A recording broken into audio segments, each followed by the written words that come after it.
আসসালামু আলাইকুম রহমতুল্লাহি ওয়া বারাকাতুহু। তো দুজন লোক জাহান্নামে খুব জোরে জোরে চিৎকার করতেছে। আল্লাহ রাব্বুল আলামিন ওই জাহান্নামের দুই লোককে ডেকে নিয়ে আসলেন। তোমরা এত জোরে চিল্লাচ্ছ কেন? জাল্লা আমাদের চিৎকার দেখিনি তোমার কান্তরি যায়। তো বললো এত জোরে কেন চিল্লাচ্ছ? যদি আল্লাহ তুমি রহম করো। আল্লাহ রাব্বুল আলামিন বলেন না, তোমাদের স্থান হচ্ছে জাহান্নাম, তোমরা ওখানেই যাও।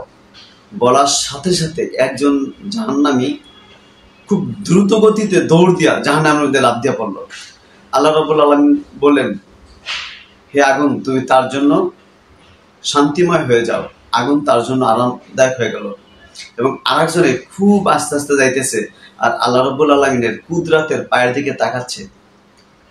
পরবর্তীতে ওইজনকে ডাক দিয়ে বললো যে, তুমি এত আস্তে আস্তে যাইতেছো কেন, আর আমার দিকে তাকাচ্ছ কেন?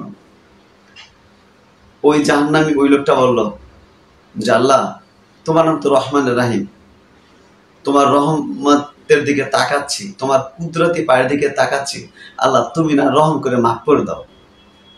এরপর জাহান্নামী লোকরে বললে, তুমি এত জোরে দৌড় দিলে কেন?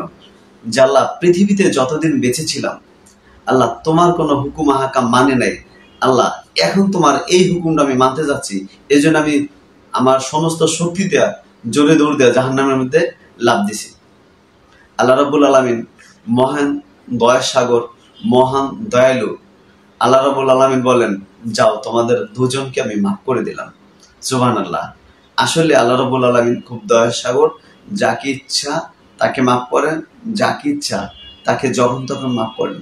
তো সবসময় আল্লাহ রাব্বুল আলামিনের রহমতের ছায়াতলে থাকার চেষ্টা করবেন, সবসময় আল্লাহ রাব্বুল আলামিনের সাহায্য চাইবেন। ভালো থাকবেন, সুস্থ থাকবেন, সবসময় মহান আল্লাহ রাব্বুল আলামিনের হেফাজতের ছায়াতলে থাকার চেষ্টা করবেন। আসসালামু আলাইকুম ওয়া রাহমাতুল্লাহি ওয়া বারাকাতুহু।